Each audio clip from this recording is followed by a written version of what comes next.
खैबर पख्तूनख्वा के शुमाल में वाक़ एबटाबाद हज़ारा डिवीज़न का सदर मुकाम है। अंग्रेज़ दौर में यहाँ मेजर जेम्स एबट को पहला डिप्टी कमिश्नर मुकर्रर किया गया, जिन्होंने यहाँ एक छावनी की बुनियाद रखी। इससे कबल यहाँ का मरकज़ी इलाका दमतोहोड़ कहलाता था। जेम्स एबट मकामी अफराद में बहुत मशहूर थे। बच्चे उनको चाचा एबट कहकर पुकारते थे और जब उनका यहाँ से ट्रांसफ़र हुआ तो उन्हें लोग हसन अब्दाल तक अलविदा करने के लिए आए। यहाँ बाज़ इस जगह को एबटाबाद का नाम दिया गया। जेम्स एबट को इस इलाके से यहाँ के खुशगवार और मतदिल आबो हवा की वजह से बहुत मोहब्बत थी, जिसका इज़हार उन्होंने अपनी एक नज़म में किया।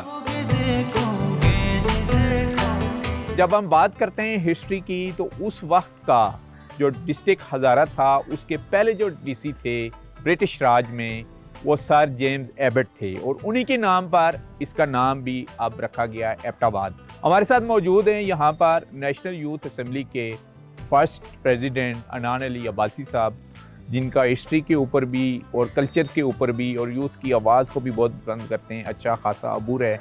उनसे हम बात करेंगे और जानने की कोशिश करेंगे कि एबट का जो ये दौर रहा है एबटाबाद में कैसा था, और वो भी शायर थे, यानी उन्होंने भी एक नज़म लिखी है इकबाल की तरह, जैसे हमने वो बताया। इसके अलावा देखेंगे कि एबटाबाद में कौन कौन सी अक़वाम भी आबाद हैं। पूछेंगे अनान अली अब्बासी साहब से। जी अनान साहब बताइएगा ज़रा। जी अस्सलाम वालेकुम। एक तो अगर चनारों के देश को आप माजी के तनाजुर में देखें तो एबटाबाद की बुनियाद रखने वाले मेजर जेम्स एबट जो थे, वो माजी का जो ज़िला हज़ारा था, आज जो एक हज़ारा डिवीज़न कहलाता है, उसके फर्स्ट डिप्टी कमिश्नर थे। और उन्होंने जो गवर्नेंस की ना बड़ी एक एग्जेम्पलरी मिसालें कायम की। बड़े फ्रेंडली थे लोगों के साथ। उनका जो रख रखाव था, जो 1849 से 54 तक का जो उनका दुरानिया था, वो बहुत ही यादगार हैसियत रखता है।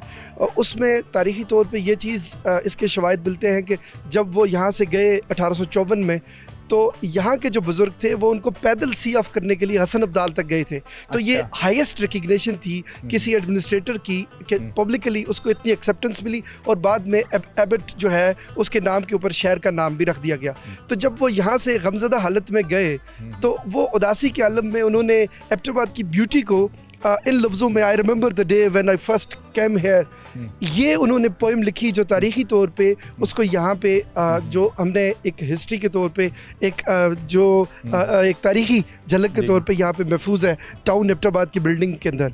तो अगर आप ये देखिए कि यहाँ की अक़वाम में जो बड़ी कौमें हैं उसमें जदून, अब्बासी, कल्डाल हैं, करेशी हैं, फिर अवान बरादरी है और बाकी आबादियाँ यहाँ पे जितनी भी जो बरादरियाँ हैं वो बेसिकली छोटे छोटे फूल हैं जो एक गुलदान में बनता है। और वो गुलदान जो है वो हज़ारा डिवीज़न बनता है और इसी तरह से वो हर तरह पे एक यगानगत है, यकजहती है। और यहाँ पे निस्बतन जो है वो बरादरीज़म का रुझान कम पाया जाता है। लोग पढ़े लिखे हैं, सिटी ऑफ स्कूल्स कहलाता है, इस वजह से वो उनके विजनरी तस्वुरात हैं ज़िंदगी। अच्छा, ये नज़म को प्लीज़ ज़रा पढ़िएगा और इसको ट्रांसलेट भी साथ साथ करते जाइएगा अपने व्यूअर्स के लिए।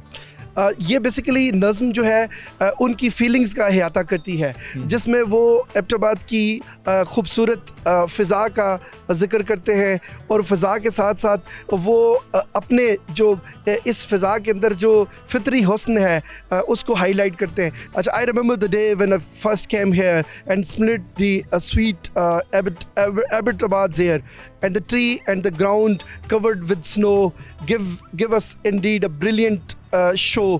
To me the place seemed like a dream and far ran a loneliness stream. ये जो अगर आप इसकी पूरी वो करें ना, तो ये बड़ी डीप अंग्रेज़ी है जिसको उन्होंने अपने लफ्ज़ों में बयान किया कि यहाँ पे जो भी जो इसकी फ़िज़ा है और जो यहाँ पे स्नो है और जो बर्फीला और जो सरसब्ज़ मनाज़र हैं उसका अहाता किया और अपनी मेमोरीज़ का जो उनकी यादें इस शहर से वाबस्ता हैं उसका भी जिक्र किया। और जो चलती हवा है उसका इज़हार भी इस पोएम में मौजूद है। और ये तारीख़ी हैसियत की आमिल है जो यहाँ पे डिस्प्लेड है टाउन बिल्डिंग के अंदर। और इनका दौर कब से कब तक था? ये जो तारीख़ी तौर पे 1849 से लेके 1854 तक यहाँ रहे हैं। यहाँ पर ये रहे हैं। जी जी जी।